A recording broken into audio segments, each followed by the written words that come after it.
Hello friends, welcome to Creative Medicine. In this lecture, we will learn about Fallopian tube dysmotility is seen in Carter-Jenner syndrome.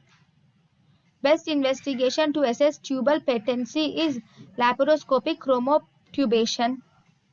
Then, fallopian tube patency is checked by hysterosalpingography. It is checked by laparoscopy and ultrasonography. Then, lady with infertility with bilateral tubal block at cornual, and the best method of management is laparoscopy and hysteroscopy should be done because of bilateral tubal block at the cornual end.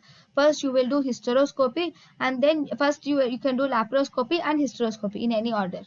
Then, in infertile women, the bilateral tubal block at the cornua is diagnosed on hysterosalpingography. Next step is when you see bilateral tubal block, you should do laparoscopy and hysteroscopy also. Then, postcoital test detects presence of all of the following except it detects the cervical factor abnormality, sperm count and sperm abnormality. It does not detect the fallopian tube block. Fallopian tube block is detected by laparoscopic chromoperturbation. thank you and thank you for watching.